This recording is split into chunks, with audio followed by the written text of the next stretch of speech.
It's okay not to be familiar with aspects of buying a home, including all of this real estate lingo. I've been inspired by my daughter and some of my clients who just want the process broken down into simple language. Tell me what I need in the bank and what my payment will be, and we'll talk about that. If the home buying process seems overwhelming, just focus on the first three steps of starting your search. Like anything, how do you eat an elephant? One bite at a time. So, step one is finding a realtor that you like and trust. Step two is finding a mortgage lender, and your realtor can connect you with a lender if you haven't picked one yet. Steps one and two kind of go hand in hand. And step three is putting in an offer and knowing what to expect during that week because it can feel a little overwhelming if you aren't prepared. The first part of the video will focus on finding a house. The second part of the video will be focused on getting pre-qualified with a lender, and the third will be focused on making an offer. So let's talk about finding a home with a realtor.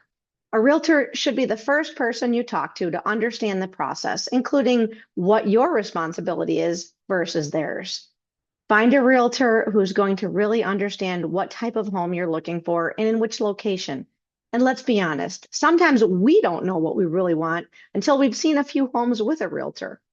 I like to use the 80-10-10 rule. Find a house you love 80%, 10% you can accept that you don't love, and 10% that you can change, such as a minor renovation. Well, I guess that rule could apply to your life partner as well. Location, home layout, and fitting into your budget are usually the most important aspects. A realtor cannot tell you what locations are right for you, but you can do the research based on what's important to you, including crime statistics on Metro's website and researching schools. We are here to uphold the Realtor Code of Ethics and the Fair Housing Act. A realtor will set up an MLS search based on your criteria and have homes emailed to you as soon as they come on the market. The criteria may need to be tweaked as you refine what you really want. The MLS is where houses are listed and includes coming soon, which you won't find on other sites like Zillow. And let's talk a moment about the buyer broker agreement, also known as the BBRA. This agreement is new since August of 2024 and basically tells you the duties owed to you by your realtor, including confidentiality, loyalty, and transparency. The advantage of having a realtor dedicated to you is that they really get to know you and what you do and don't want in a home, what homes you've already looked at, and of course, like I mentioned, the coming soon homes that you can't find on the internet. If you don't feel like you're on the same page as your realtor, the agreement can be changed. We want you to find a home with the person who works best with you. So let's go out and look at a few homes with your realtor. Do not expect to find a home on the first day you go out looking. I mean, you might, but it's okay to change your criteria based on what you see. This will also allow the realtor to get to know you and what's important to you. Now we're going to talk about step two, which is finding a lender. If you don't have one, as I mentioned, your realtor can introduce you to one. Before you start looking at homes, you'll get pre-qualified. Don't be afraid to talk to a lender, even if you think your credit score is too low.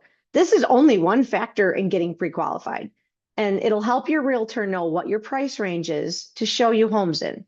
Some homes need a letter of pre-qualification to be shown. Sometimes the math can be overwhelming, or as people say, the math ain't mathing. Do not get overwhelmed. Just tell your lender and realtor to slow down and explain things in simple terms, which I'm attempting to do with this episode. Talk to your lender about what a comfortable monthly payment is, how much you will need when you place the offer, how much money you will need at closing, which is usually around 30 days after the offer is accepted, give or take. And you may be asked to provide W-2s, bank statements, pay stubs, and proof of identification, just to name a few things. Since we are a very payment-driven society, most people just want to know how much their monthly payment will be. And next, they want to know how much they need to put down. One of my lenders simplifies it and says, if you have down payment assistance, you literally can own your own home with the cost of first and last month's rent. And you can take a look at our episode on Nevada's down payment assistance. Don't get bogged down in terminology like FHA, VA, or conventional. The lender will help you pick the best mortgage based on factors such as how much you'll be putting down, your credit score, and veteran status, just to name a few. Sometimes it's even determined by the condition of the house. So now we're going to fast forward to when you find the right home and put in an offer. If you're not in a hurry, take your time and don't overwhelm yourself. If you signed a lease, I would recommend starting to look maybe 6 months before it's up. It's easy to get excited and think this is an emergency, which can add unnecessary stress. Like my grandpa used to say, "Where's the fire, Rhonda?" My husband and I took 9 months to find our home in Las Vegas. I would go through the listings and sometimes take my mother-in-law to look at homes because she enjoyed it more than my husband would. I narrowed it down and brought my husband to the finalists. We lost 3 homes during the process because he wouldn't budge on price. I always say, if it's meant to be, it will happen. There were periods of time I got discouraged, I stopped looking. And as your realtor, I will encourage you not to give up, but that taking a break is just fine sometimes. Sometimes you have to look at your life circumstances and the timing of buying a home. So now let's talk about when you actually find a home that you like and you're going to put in an offer.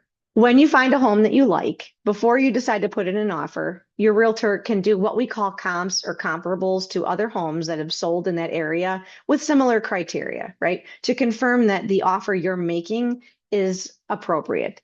When you make an offer, you're going to need to e-sign the offer form known as the Residential Purchase Agreement or RPA. If you need help with e-signing, just let your realtor know. And the seller usually has about 24 to 48 hours to accept your offer. They may also counteroffer, and your realtor can help you through that process.